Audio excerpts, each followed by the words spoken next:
Hey guys, today's video is about special graphs called histograms. In this video we'll be answering the question, what is a histogram, why do scientists use histograms, and how do you make a histogram?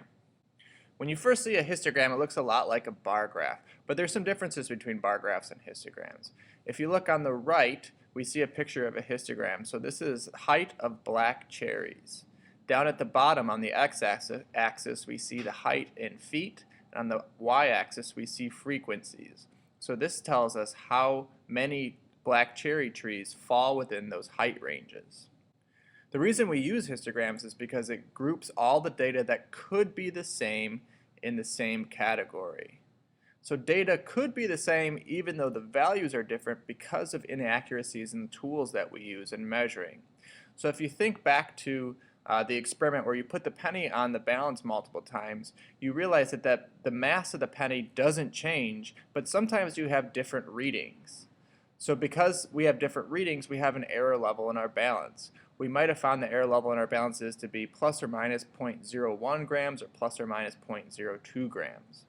We need to make sure that everything, all the data that could be the same, is in the same category, and that's what histograms allow us to do. So as you saw in our experiment, our balances aren't perfect. If we put the same object on the balance multiple times, we could get different readings even though that object still has the same mass.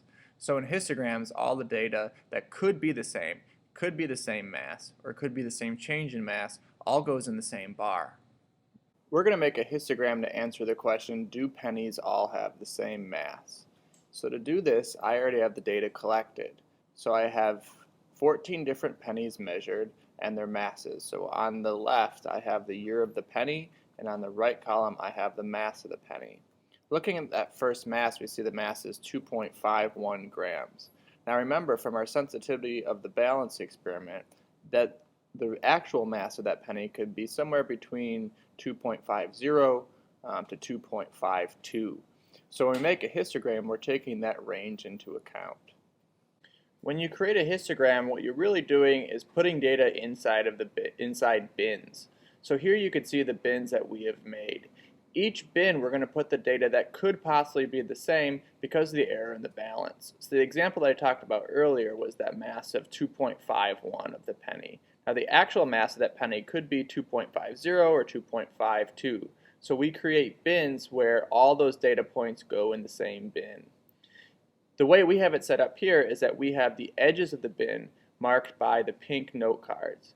Now those edges of the bin would be the lines on the graph paper that you'll actually make. The middle of the bins are labeled by the blue note card.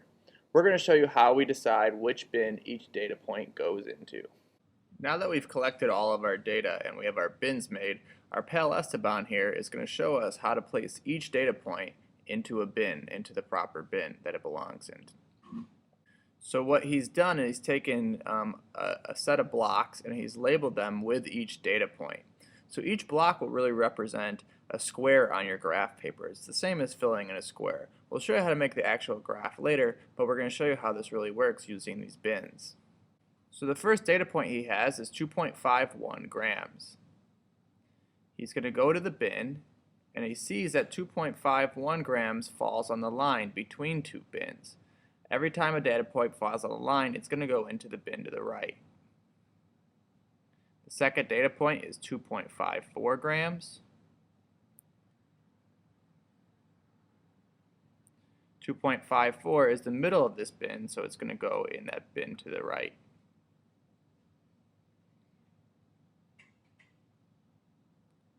The next data point is 2.51 grams.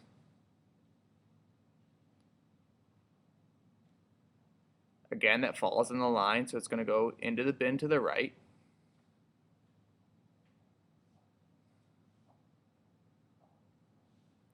The next data point is 2.50 grams.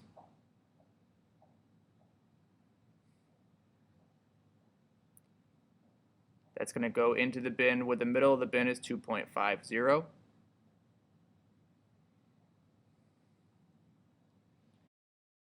The next data point is 2.49 grams. That data point falls on the line between two bins, so it's going to go into the bin to the right. Now we're going to pause it here for a second because we can see that this highlights why histograms are important and useful to us.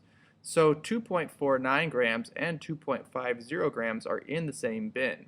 Now we learned in the sensitivity of the balance lab that those two data points could possibly be the same. That 2.49 and 2.50, because of the error in the balance, could be the same measurement. So that's why we're using a histogram. We're going to put those in the same bin.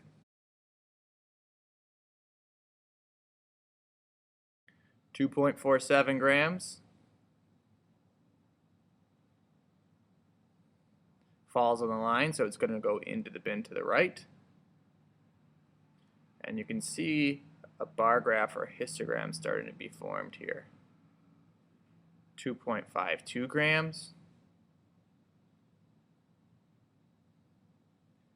2.52 is the middle of the bin, so that goes in the same bin as the two data points that are 2.51. Those could be the same mass. 2.48 grams,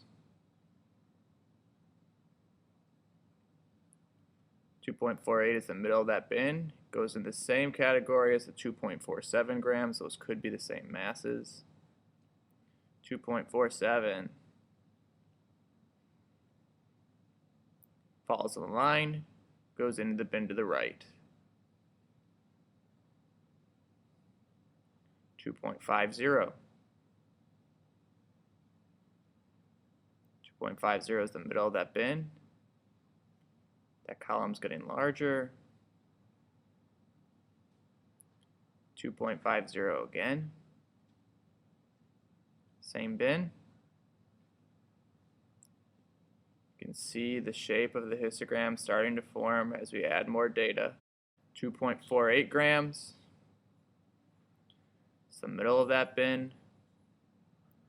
So each one of these stacks of blocks will end up being a column on your histogram, on your actual graph paper. 2.50 grams. Middle of the bin. Add it to the column.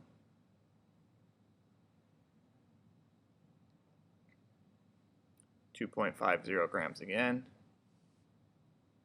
Middle of the bin. Add it to the column.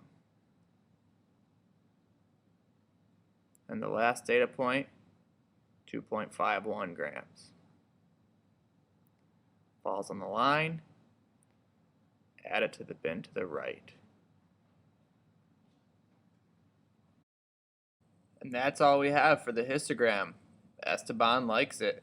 So reviewing, every bin now has data that could be the same in the same bins.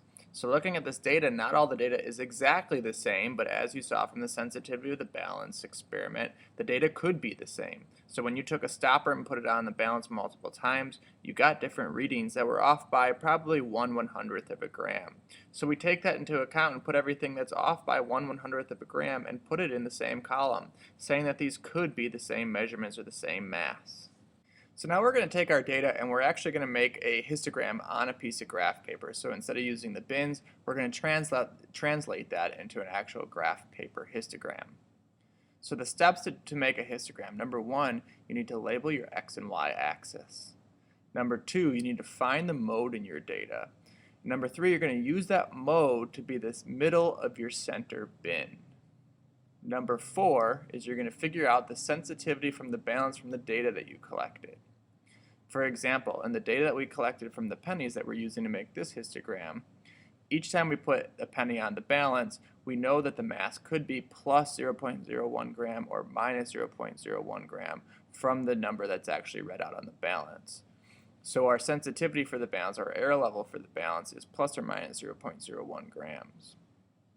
Then we're going to use that sensitivity of the balance to actually label our bins. So I'm going to take a look at the range of the data from the error that we have. So plus 0.01 grams and negative 0.01 grams, there's a difference of 0.02 grams between there. So each one of my bins is going to be 0.02 grams big, or have a range of 0.02 grams. Once I've labeled my bins, I'm going to plot the data that I have. And the last thing is I'm going to give my graph a title. Let's take a look at what this actually looks like. The first thing you're going to do on your histogram is you're going to label your X and Y axis. Then you're going to take a look at your data and you're going to find the mode in your data, or the data point that occurs most frequently. For our penny experiment, the most frequent mass was 2.50 grams. Your mode, in our case 2.50 grams, becomes the middle of your center bin. So you're going to label the middle of your center bin with the mode of the data that you collected. Then you're going to figure out the sensitivity of your balance for the experiment that you did. So in this experiment I measured one mass, the mass of the penny, and so I have an error level of 0.01 grams for every time that I measure the mass. So my error level is plus 0.01 grams and negative 0.01 grams. So that means that my range in data could be 0.02 grams from any measurement that I actually took.